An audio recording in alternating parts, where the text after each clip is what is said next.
Hi there, thanks for joining us. Today we're going to talk a bit about restrictions of special needs trusts. Hi, I'm Richard Barid. I'm an estate planning attorney and half of the estate planning guys.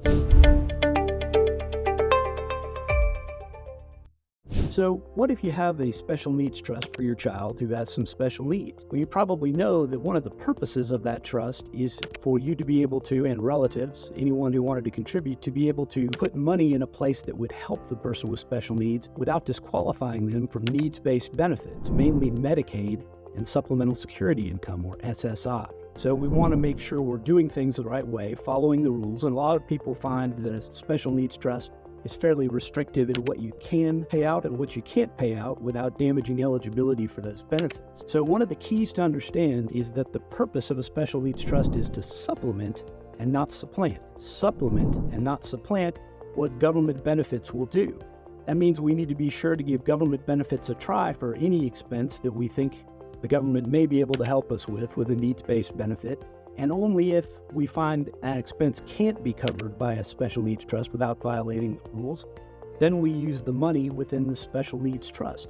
For example, Medicaid, for a lot of people who are on it, is their health insurer, and that health insurer will allow them to go to certain pre-approved doctors and medical care providers. But what if you want to take your child with special needs to a specialist who doesn't accept Medicaid? Well, if they don't accept Medicaid, you can use funds from the special needs trust to pay for those medical care costs. Another thing that you've probably heard if you've got a special needs trust is that it's restrictive as to just giving cash. Obviously, it's hard for anyone to prove what the money was spent on if we just give cash to the person with special needs. A workaround for that does work is you can get a credit card, probably low limit, $300, maybe $500 for the person with special needs. They can use that for expenses throughout the month, and then at the end of the month, their trust pays the bill and knocks that balance back down to zero, so we can use it again the next month. So what about SSI, Supplemental Security Income? It's a relatively small but important benefit that will garner somewhere between $800 and $900 a month, usually, money to come in to help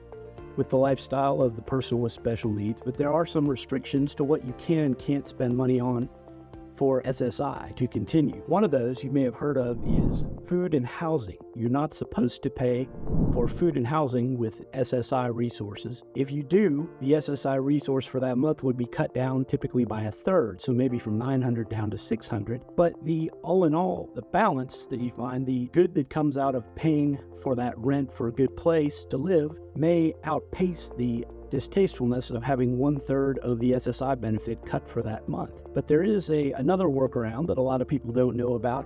If you have an ABLE Act account, in Georgia it's called Stable, but the original federal legislation was ABLE Act, Achieving a Better Life Experience. And without going into too much detail, we'll have other videos outlining how that works.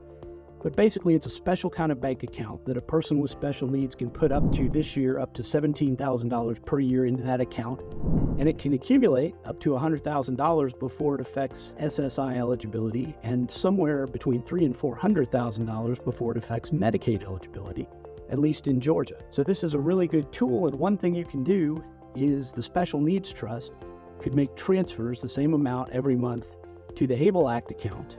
And then the ABLE Act account can turn around and pay for food and shelter expenses without, in most cases, endangering the SSI benefit. So these are a few things. You can see that special needs trusts can be complicated in the rules. We can help you understand that. A qualified attorney can not only put together the trust, but talk to you about these procedures, things you can do to maximize the quality of life for your child or a friend or a loved one who has special needs, while still keeping the special needs trust around to assist them with larger expenses. Hope you enjoyed this and that this was helpful to you. If it is, please click like and subscribe, and we'll see you next time.